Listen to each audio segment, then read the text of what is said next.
एक बार प्रेम से बोले शंकर भगवान की जय, माँ पार्वती की जय, गौरी पुत्र गणेश की जय, हर हर महादेव, घर घर महादेव।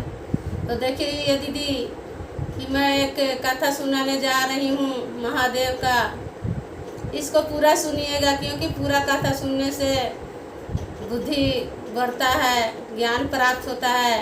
आधा अधूरा कथा सुनने से महादेव नाराज होते हैं। इसलिए जब भी भगवान का चर्चा है, भजन है, कथा है, भैया दीदी उसको पूरा सुनिएगा।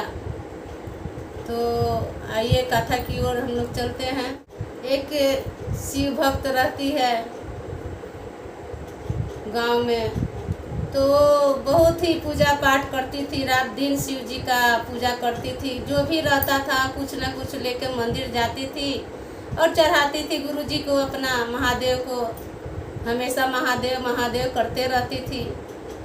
तो धीरे धीरे जैसे जैसे समय चलते गया तो महादेव के आशीर्वाद से उनको लड़का हुआ। 2 लड़का हुआ। धीरे धीरे दीदी उसको गुरु बहना बड़ा की, अपना सियाना की, पाल पोस के बड़ा हुआ। शादी ब्याह करने योग हो गया। तब शादी ब्याह हो गया दोनों का, बड़ा छोटा लड़का दोनों का हो गया। लेकिन फिर भी अपना मंदिर जाया करती थी। जो भी रहे, पान फूल जो भी रहता था वो शीशियाँ लेके जाती थी महादेव के मंदिर में। कभी खाली हाथ नहीं जाती थी, जो भी रहे लेके जाती थी। तो शादी ब्याह कर दी, 2 बहू आ गई। तो बहू आ गई, उसके बाद शिष्या पे थोड़ा सा दुख हो गया कि उनका पति गुजर गए। पति गुजर गए, बेचारे विधवा हो गई। विधवा हो गई तो जो भी पति लाते थे 2 रुपया 10 रुपया इसको देते थे। तो अपना उसी से जो भी रहता था, मिश्री बादाम, जो भी फूल पत्ती, घी बत्ती जो भी था, अपना महादेव के मंदिर में लेके जाती थी। लेकिन वो भी भगवान छीन लिए। तो ये बहुत दुख में रहने लगी। रात दिन रोती थी कि अब हम क्या करें महादेव, मेरे पास तो कुछ है नहीं। हम 2 दिन 4 दिन हो गया, 10 दिन हो गया उसको मंदिर गए हुए, लेकिन फिर भी महादेव महादेव अपना घर में करते रहती थी। तो एक दिन की बात है दीदी कि वो शिष्या अपनी बड़ी बहू से बोली कि बहू हमको कुछ पैसा दो, से हमको कुछ मिश्री उश्री लाना है। महादेव के मंदिर में कितना दिन से हम नहीं गए हैं कि हमको जाना है मंदिर।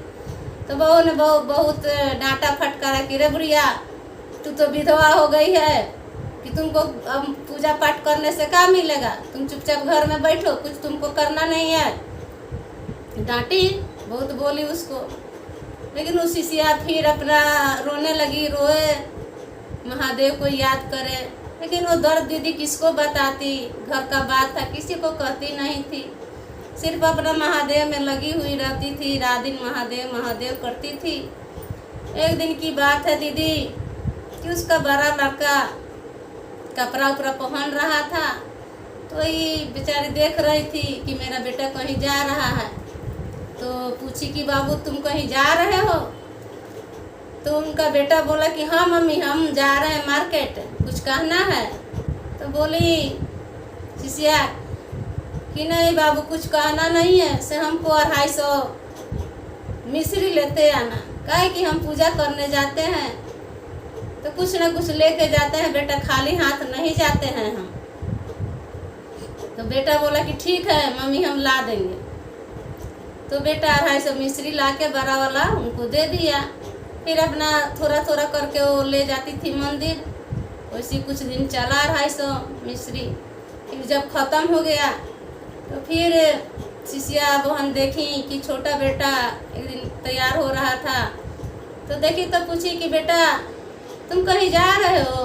तो बोली कि हाँ मम्मी, हम मार्केट जा रहे हैं, क्या कुछ चाहिए तुमको?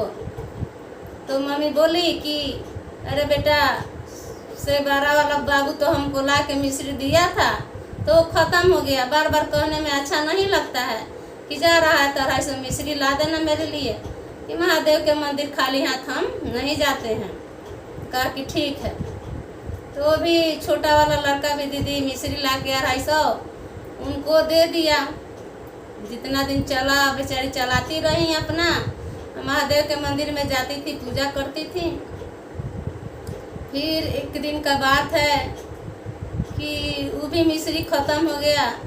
फिर बड़ा वाला बेटा से कहने गई, ए बाबू कि मिश्री तो ख़त्म हो गया, कि जो छोटा तुम्हारा भाई था उसको बोले थे तो ला के दिया। तो जितना दिन चला हम गए मंदिर में, पूजा वूजा किए, ख़त्म हो गया, थोड़ा ला देना। फिर तो बेटा बोला कि मम्मी कितना हम मेहनत से पैसा 1 रुपया लाते हैं, तुम क्या जानोगी, तुम तो घर में रहती हो और झूठ मूठ के ही पूजा पाठ करती हो, तुमको अब पूजा पाठ करना नहीं है, चुपचाप घर में बैठो और बहू लोग को अपना जो भी है काम में हाथ बटाओ। तो शिष्या बहुत रोने लगी। इसके बाद उसकी बहू बड़ी वाली सुनी तो कही कि हम तो कितना दिन से इनको समझा रहे हैं कि आप नहीं पूजा कीजिए, आप मंदिर नहीं जाइए, लेकिन कहाँ किसी को मानती हैं कि कुछ इनको पैसा वैसा नहीं देना है और नहीं मिश्री बादाम कुछ नहीं खरीद के लाना है। तो रोने लगी। रोते रोते फिर ऐसी 2 दिन 4 दिन दीदी बीत गया। उस गुरु बहना को कुछ सूझ नहीं रहा था कि हम कैसे हम मंदिर में जाएं, क्या लेके जाएं, हम महादेव के दरबार में हम कभी तो खाली हाथ गए नहीं हैं, हम कैसे जाएं। तो एक दिन की बात है दीदी कि देखी रात का समय था, तो देखी कि बड़ा वाला बेटा का पैंट खूटी में टांगा हुआ था रूम में। तो देखी कि जाते हैं, मतलब देखेंगे कुछ पैसा वैसा मिल जाएगा बाबू के पॉकेट में से, तो उसी से महादेव का जो भी होगा प्रसाद हम कीन के लेके चले जाएंगे। कहे बहुत दिन हो गया हमको, 4-5 दिन, मन नहीं लग रहा हमको बिना दर्शन किए हुए, उनका बिना पूजा किए हुए। तो गई तो 1 रुपया 2 रुपया जो भी मिलता था पॉकेट से 5 रुपया निकाल लेती थी, अपना महादेव के मंदिर में जाती थी, घी बाती जो भी रहता था अपना पूजा का सामान लेके उनको पूजा करती थी, उनका नाम जाप करती थी। फिर बड़ा वाला बेटा के पैकेट में से नहीं मिलता था तो फिर छोटा वाला बेटा का पैकेट में ढूंढती थी, तो उसमें से कुछ मिल जाता था तो लेके चल जाती थी। तो एक दिन की बात है दीदी कि उसकी बड़ी बहू देख ली, जो पैकेट में हाथ जैसे मतलब गुरु बहना डाली, तो देख ली तो कहीं हल्ला करने लगी कि चोरी कहीं के चोरी कर रही है, मेरे पति के पॉकेट में से चोरी कर रही है। बहुत मार मारी दीदी अपनी सास को, तो बहुत मारी। फिर छोटकी भी उठ गई, दोनों मारी। वहाँ बेटा खड़ा होकर दीदी देख रहा था सब चीज़, लेकिन एक शब्द नहीं बोला अपने औरत को कि तुम क्यों मार रही हो मेरी माँ को, यानी कि और अपना औरत को सपोर्ट ही दे रहा था कि क्या आदत है मम्मी, तुम क्यों पॉकेट में हाथ लगाती हो, कितना दुख दर्द से हम तो 2 रुपया कमा के लाते हैं, अपना बाल बच्चा बीबी का पेट पालन कर रहे हैं, और तुम अपने घर में अपने बेटा के पॉकेट से चोरी कर रही हो पैसा। बहुत दोनों मारते मारते समझिए कि दीदी उसको अधमारा कर दिया सब दोनों पतो। जब अधमरा हो गई शिष्या, तो ये दोनों पतो समझी कि ये मर गई। तो काकी दोनों पतो दोनों गोतनी मिल के एक बोरा में उसको लपेट के, चटाई में बोरा में लपेट के उसको बहुत दूर जंगल में जाके उसको बुढ़िया को लोग फेंक दिया। फेंक के आके बेटा कहीं चला गया था, तो आया कहा कि रे अपना औरत से पूछा कि मम्मी कहाँ है, लेकिन मम्मी तो मर गई तो हम लोग उठा कर फेंक दिए। तो बेटा सोचने लगा कि ये मर गई, तो करके चलो ठीक है हुआ, बुढ़िया मर गई तो कम से कम घर में शांति रहेगा। अपना दोनों बेटा मिलके जो भी होता है काम क्रिया भोज भात दिया, पंडित लोग का जिमाया, कहानी लोग का अपना हो गया, जितना था बुढ़िया का कार्यक्रम कर दिया। बुढ़िया वैसे ही जंगल में उसको फेंक दिया गया। एक दिन की बात है दीदी, ये महादेव और माँ पार्वती जंगल में घूमने के लिए निकला लोग तो पार्वती मैया घूम रही थी, बहुत अच्छा फूल खिला हुआ था बाग में, तो उसका सुगंध ले रही थी, देख रही थी, अपना महादेव जी से अपना बातचीत कर रही थी।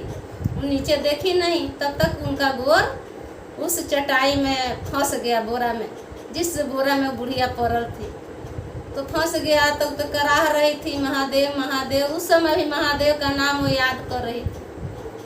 तो महादेव से बोली गौरी मैया, ये महादेव से देखिए ना कौन ऐसा, माने इसमें क्या है नहीं है, से खोल के इसको देखिए कि ये आप ही का नाम ले रहा है, बांधल है फिर भी। तो महादेव कहे कि नहीं नहीं, हम ये सब नहीं करेंगे, तुम जो आई हो घूमने के लिए घूमो। जिद करने लगे, कहे कि नहीं आपको खोल के देखना ही पड़ेगा इसमें क्या है, तभी हम आगे बढ़ेंगे। महादेव जी चक्कर में पड़ गए। तो जो भी औरत जानबे करते हैं दीदी की हठी होती है, हट करने लगी। तो महादेव अब गौरा जी के आगे अपना सब चीज़ भूल के कहे कि ठीक है गौरा, तुम शांत रहो, हम देखते हैं कि इसमें क्या है। तो कहे कि एक बात और तुमसे कहना चाह रहे हैं कि बुढ़िया बड़ी चोरिन थी, चोरिन के चुरा के या मेरा पूजा पाठ करती रहती थी।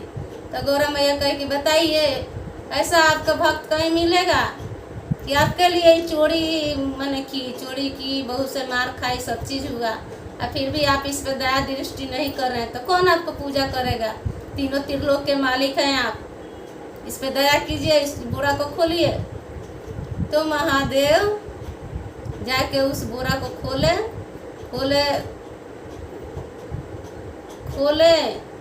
खोल के अपना झोला में से एक मुट्ठी भभूति निकाले, चारों बगल जंगल में छीट दिए, और उसके बाद बुढ़ियों के शरीर पे छीट दिए।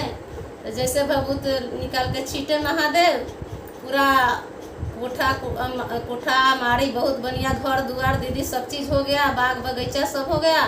अब बुढ़िया पहले जैसा बुढ़िया नहीं रही, पूरा हट्ठा कट्ठा हो गई, उसके शरीर में पूरा बल हो गया। तो उठी तो तब तक वहाँ से गौरी मैया महादेव अपना लुपित हो गए। फिर बुढ़िया देखी कि अरे मेरे पास तो इतना सारा चीज़, हम तो मर गए थे, हमारे को तो मार के यहाँ फेंक गई थी, हम जिंदा कैसे हो गए। तो सोची कि सब महादेव का चमत्कार है, उनका बिना कुछ हो नहीं सकता, सब वही किए हैं। उसको इतना विश्वास था अपने गुरु पे, अपने महादेव पे। फिर वहाँ पे वो बूढ़ी रहने लगी तो मतलब जैसे याद आया उसको कि बाप रे, हमको तो 4 दिन मरे हुए हो गया था, 5 दिन, हमको पता बोरा में कस कर फेंक गई थी जंगल में, हमको इतना दिन से महादेव के मंदिर हम नहीं गए हैं, छूट गया है मेरा। जैसे अभी अंधेरे था दीदी, तब तक बुढ़िया अपना महादेव कर रही थी, हली हली दतवन करके नहा उहा के, और जो भी था पर प्रसादी अपना लेके गई अपना पूजा करने। मंदिर में गई, कम से कम 3 घंटा 4 घंटा वहाँ पे पूजा की, महादेव का नाम का जाप की। तो वही पार्वती देख रही थी, तो बोली महादेव से कि महादेव देखिए तो कैसा आपकी भक्त है, कि जैसे इसका आँख खुला सीधे कुछ दुनिया में इसको याद नहीं आया, लेकिन आपका नाम इसको होठ पे याद रहा, और देखिए 4 घंटा 3 घंटा आपका नाम का जाप की है। तो देखिए कि आप आज धर्मी को कुछ करके आए हैं तो आपका नाम ले रहा है, और पापी को देते हैं तो पाप के रास्ता पे, बुराई पे चलता है, अच्छा काम नहीं करता है, मांस मंदिरा में पैसा लगाता है। तो महादेव हंसने लगे कि बात तो सही है। तो फिर वहाँ से अपना शिष्या बूढ़ी आई, अपना घर दुआर में अपना आराम से सुख चैन से रहने लगी। इधर ही जो दोनों बेटा था दीदी, पूरा हाल बेहाल हो गया था, दोनों अपने में लड़ने कटने लगा, क्योंकि अपनी माँ को अपना अंतिम संस्कार सब किया था, तो पैसा वैसा बहुत खर्च हुआ था। तो उसमें अपना दोनों रात दिन दोनों भाई लड़ता रहता था, दोनों गोतनी अपना लड़ते झगड़ते रहती थी, कुछ खाने उने पे भी आफत हो गया। तो एक दिन की बात है कि बड़ा वाला बेटा कहा अपनी पत्नी से, देखो से हम जा रहे हैं बाहर, शहर जा रहे हैं, गांव पे रहने से पेट उठ भरेगा नहीं, कि अब कुछ करना पड़ेगा। तो उसकी पत्नी बोली कि आप जा रहे हैं तो हम यहाँ क्या करेंगे, बैठ के खाली झाल मजीरा बजाएंगे घर में, कि हम भी चलेंगे साथ में। तो उसके पति बोले कि नहीं नहीं से अभी तुम मत जाओ, कि हम पहले वहाँ देख के आते हैं काम क्या मिलता है नहीं मिलता है। तो कही कि नहीं हम भी चलेंगे। फिर वो रुक गया। गांव ही में जो भी मजदूरी होता था, बनियारी होता था, दोनों भाई करता था। ये दोनों गोतनी अपना एक चूल्हा चौकी करने लगी, बर्तन सर्तन एक झाड़ू पोछा का काम धर ली। फिर भी दीदी झाड़ू पोछा करती थी, चूल्हा चौकी बर्तन करती थी, फिर भी 10 बात सुना के, जिसके घर में करती थी 10 बात सुना के उसको भोजन देता था। फिर कही कि नहीं, इसे ऐसे नहीं कुछ चलने वाला है कि हम लोग बाहर चलेंगे।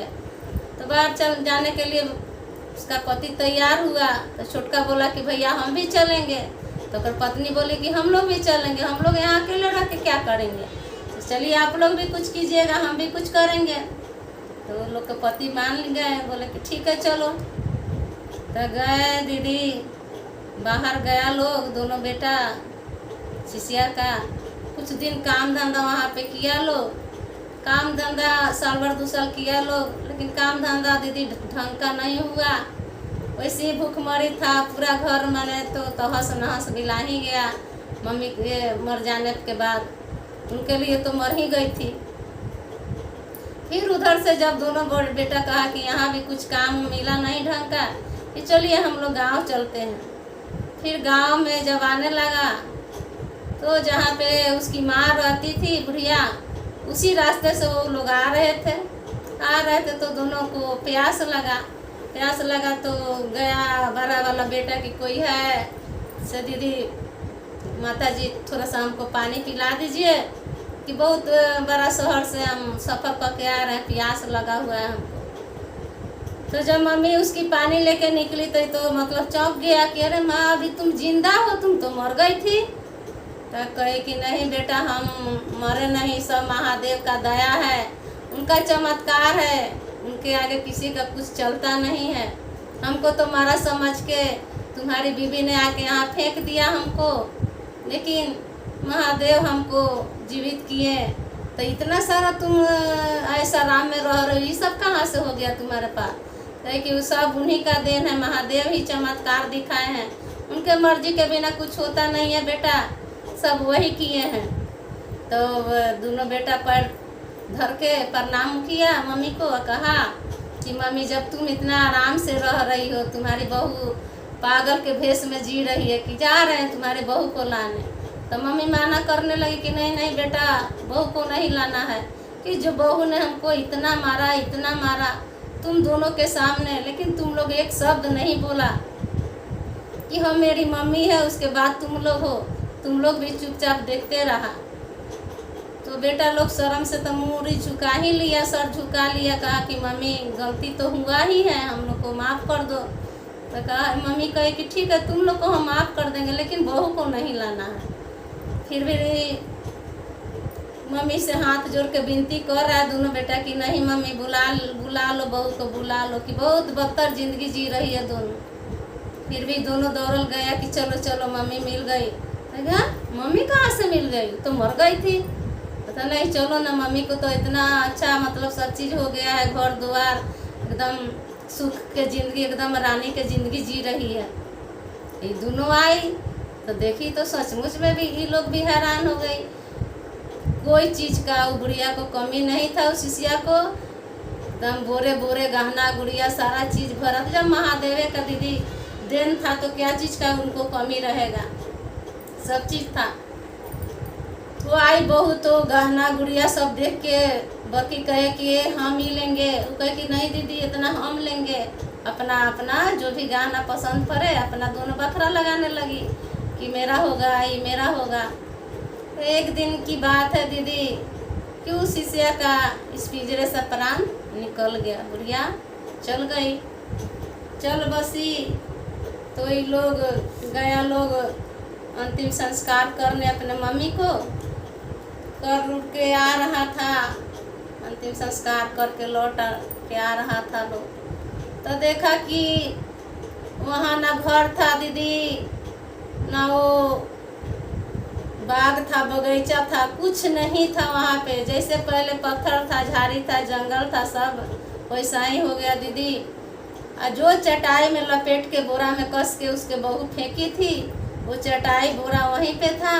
जो साड़ी शिष्या पहनी थी वहीं पे खोला हुआ वो साड़ी भी था, और सारा चीज़ पत्थर हो गया, जंगल हो गया, पहले जैसे था वैसे हो गया। ये लोग आया तो माथा पटकने लगा, कहा कि ये क्या हो गया, ये क्या हो गया। मम्मी थी तो सब चीज़ था, और चली गई, मर गई तो सब चीज़ बस जस के तस हो गया। तो दीदी तो माया का बाजार था, तीनों त्रिलोकी का दया था। उस शिष्या ने उतना की थी तो उनको दया किए, उनके ऊपर तो उतना चीज़ सब चीज़ दिए हुए थे भगवान। फिर ये लोग कहा कि अब जंगल में हम लोग रह के क्या करेंगे, चला जाए फिर अपना गांव, यहाँ कुछ बचा ही नहीं। मम्मी थी तो सब चीज़ था, नहीं है तो कुछ नहीं है। फिर वो लोग अपना वापस लौट के आया। फिर वही जो भी टूटा फूटा घर था, बद से बदतर हालत था, पतों का भी बेटा का भी, और उसी में अपना ज़िंदगी गुजारा करने लगा। लोग आया, लोग तो गांव वाला को बताया कि मम्मी मेरी अभी गुजरी है, उस समय नहीं गुजरी थी। ये लोग मेरी बीबी का सब बेटी था कि मार के उसको जाके जंगल में फेंक आया। तो देखिए भैया दीदी कि सबसे बड़ा घर में अगर भगवान कोई है तो माता पिता हैं, उसके बाद ही भगवान है। अगर माता पिता के कोई कष्ट दुख देता है तो उसको प्रभु भी क्षमा नहीं करते हैं। इसलिए जो भी मेरे कथा को सुनते हैं, थोड़ा सा भी समझदारी इस कथा से आए तो कभी भी अपने माँ बाप को ज़िंदगी में नहीं भुलाना है, और नहीं उसको उनको दिल के ठेस पहुँचाना है। क्योंकि जब भगवान को आदमी कुछ कहता है तो बर्दाश्त भी कर लेंगे, लेकिन माँ बाप का दुख दर्द अगर कोई बेटा बेटी संतान देता है तो कभी माफ़ नहीं करेंगे दीदी। अब मेरे वाणी को मैं अपने समाप्त करती हूँ कथा को। अच्छा लगेगा दीदी तो लाइक कीजिएगा। हर हर महादेव, घर घर महादेव।